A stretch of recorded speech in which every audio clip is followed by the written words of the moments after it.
Acabou a novela, acabou a desconfiança e Tite aparentemente definiu a equipe que vai enfrentar a Sérvia na estreia do Brasil na Copa do Mundo.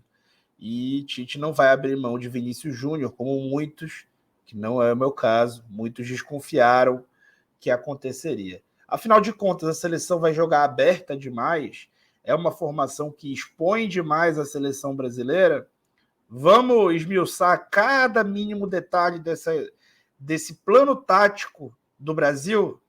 Então vem comigo aí, se inscreve no canal enquanto eu rodo a vinheta.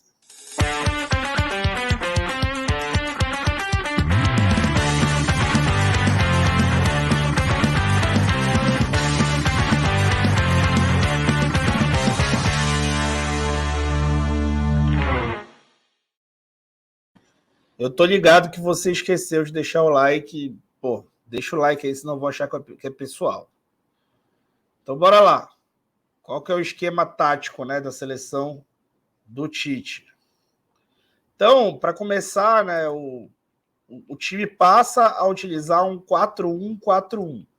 Né? Então, lateral esquerdo e direito, um só volante, não mais aqueles dois volantes alinhados, e o Paquetá joga numa função simetricamente igual ao Neymar em organização ofensiva, ou seja, enquanto o time está atacando, na maior parte do tempo, o Paquetá e o Neymar vão estar com uma correlação entre si. Ora, um vai estar mais avançado que o outro, mas eles vão estar avançando um pouco ali em paralelos. Né? Eu posso provar, eu sei que vocês são São Tomé, e eu vou provar. Mas antes de provar, eu vou mostrar para vocês, né, como a seleção deve fazer, né, essa transição. Então, essa é a fase de construção, a primeira fase de construção. O Alexandre sobe por dentro, fica a saída de 3 e os 5 homens vão gerar amplitude máxima na frente. O Richarlison ocupa o comando, Neymar e Paquetá ficam alinhados na meia.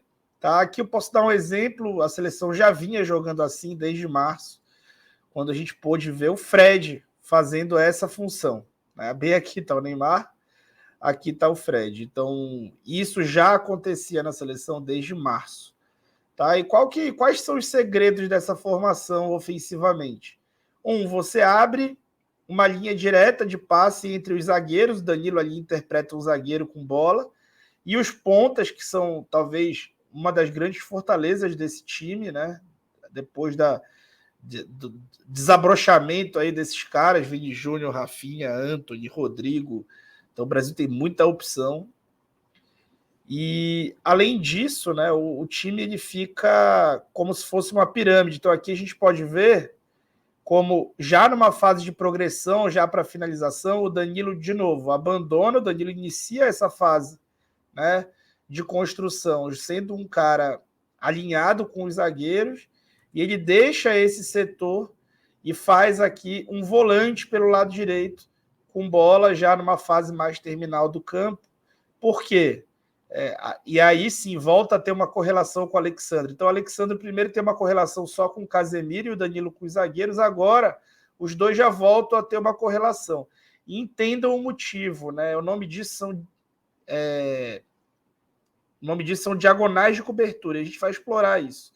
Aqui a seleção ela passa a ter, né, uma pirâmide invertida. Você já ouviu falar nisso? Tem um livro atrás de mim aqui que fala um pouco da história disso. Como tudo no futebol é algo que não é tão novo assim, é uma coisa antiga, mas que passa a ser reciclado e ressignificado de tempos em tempos de uma forma mais moderna, né? Então essa pirâmide invertida já era uma coisa bastante comum nos primórdios do futebol. E eu posso provar, né? De novo aqui, eu sei que você é São Tomé, o pessoal acredita vendo, eu posso provar. Aqui está o Militão alinhado aqui ao primeiro volante, eu não sei quem é que estava nesse jogo, acho que era o Douglas Luiz, e do outro lado, o Alex Telles ou Alexandre, um dos dois que estava jogando essa partida. Né? Os pontas não estão na imagem, mas estão fazendo uma amplitude maior.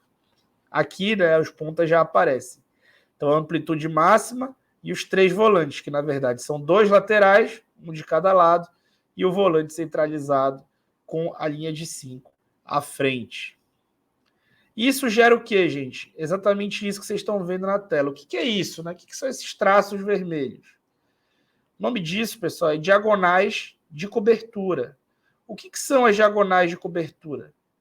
Na verdade, praticamente são pontos ali estratégicos onde os jogadores precisam estar posicionados para que eles possam fazer a cobertura, ou seja, estar prontos para recuperar a bola caso um dos jogadores da linha de frente perca. Então vejam como posicionado aqui, o Alexandre ele fica quase que equidistante, aqui quase na mesma distância de Vini e de Neymar, ou seja, se um dos dois perde a bola, o Alexandre está próximo para abafar. A mesma coisa o Casemiro, ele está próximo de Neymar e Paquetá. E aí, caso um dos dois perca a bola, a distância que ele vai percorrer não é tão grande assim. Está com a diagonal de cobertura pronta, além de dar ângulo, né, para aquilo que eles perdem. Dificilmente algo vai ultrapassá-los, né? Então isso gera um ângulo mais favorável para corte de linhas de passe. Né? Em projeção, caso a gente volte para um 2D e eu fique na posição aqui, nesse local do campo, olhando para frente, eu vou enxergar o Rafinha, vou enxergar o Danilo em segundo plano, vou enxergar o Paquetá, vou enxergar o Casemiro em segundo plano. Então, até para corte de linhas de passe, isso é favorável. E aqui o Danilo, ele está fazendo a cobertura do Paquetá e do Rafinha também, ou seja, os jogadores estão prontos para recuperar a bola, isso favorece o perde-pressiona, isso favorece a manutenção da pressão alta. E falando em pressão alta, o Alexandre, de novo, passa a ter uma interpretação diferente do Danilo. Aqui eu vou colocar a transição defensiva, como deve acontecer na seleção, como já vinha acontecendo. Opa, passei rápido demais, quero dar o play. Aqui, ó, Brasil perdeu a bola e quer se manter alto. O que acontece? O Rafinha recompõe pelo lado direito, o Vini Júnior fica e para o Vini Júnior e o Danilo recompõe para a linha de base. Ou seja, o Brasil não mais vai ter uma linha de 4 totalmente imóvel o tempo inteiro, mas vai ter uma linha de 3, com o Danilo fazendo parte junto com os zagueiros, e o Alexandre onde está? O Alexandre agora passa a ter um papel simétrico ao do Rafinha. Ou seja, por hora, o Alexandre tem um papel simétrico ao do Danilo, por outra hora, passa a ter um papel simétrico ao Casemiro, depois ao Casemiro e ao Danilo, e agora ao Rafinha. Né? Quando o Brasil marca zonal aqui, né, por zona, num 3-4-3, com o Alexandre marcando mais alto, justamente para proporcionar que o Vinícius não corra tanto para trás nesse momento. E aqui, de novo, posso provar, aqui estava até jogando sem centroavante, mas é basicamente isso. Quando tem o centroavante se desloca para essa função e o ponta do lado direito recompõe na linha de 4. Tá? Então isso já é uma coisa que o Brasil faz. Aqui a linha de 3, com os 3 zagueiros, o lateral direito fazendo a leitura do zagueiro, o Vini aqui duelando na frente e o Alexandre encurtando a distância para trocar aqui com o marcador dele e passar a ser ele a pessoa que vai combater.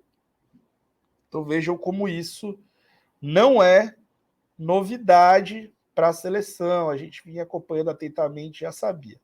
E aí, o adversário conseguiu progredir dentro do campo do Brasil, aí sim. O Alexandre volta para a função dele, o Vinícius fecha na linha de meio, e aí o Vinícius passa a ficar simétrico ao Rafinha, com Richarlison e Neymar alinhados, né, marcando em 2 linhas de 4. Tá? Então, vocês repararam que o Paquetá só virou volante agora, né? O tempo inteiro, por exemplo, só na transição defensiva que ele passa realmente a ficar ao lado do Casemiro. Então, como o Brasil fica com a bola 65% do tempo, não faria realmente sentido você ter o Fred para interpretar a mesma função do Neymar com bola, sendo que o Paquetá pode fazer isso muito melhor. Então, o Brasil está pronto para essa estreia com um time mais ofensivo. E aí, o que a gente pode falar que mudou de acordo com aquela formação que o Tite usou por, 4 anos?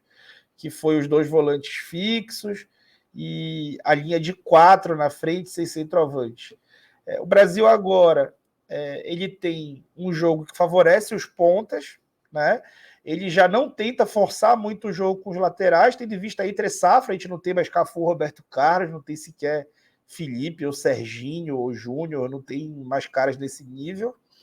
Lado direito, mesma coisa, né? Então, o Brasil tem muitos pontas fora de série e vai potencializar o uso desses pontas nessa formação, sem deixar de potencializar o Neymar, que vocês viram, é liberado em todas as áreas ali de recomposição. O Neymar é o jogador que fica mais avançado.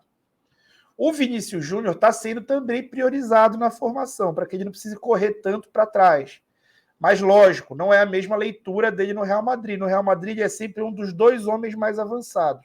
Na maioria das vezes, como o Benzema é um cara que faz apoios e o aciona, muitas vezes ele é o cara mais avançado do time. No Brasil, isso nunca vai acontecer. O Neymar vai ser o cara mais avançado do time. Na esmagadora maioria das vezes, e também na esmagadora maioria das vezes, o Richarlison é quem vai fazer companhia ao camisa 10 do Brasil. Então, essa tática não potencializa, digamos, ele. Então, ela abre mão de dois volantes. O Alexandro tem um papel tático muito importante, vocês viram, o Danilo também, mas o Alexandro passa a interpretar 3 funções diferentes dentro do mesmo jogo, né?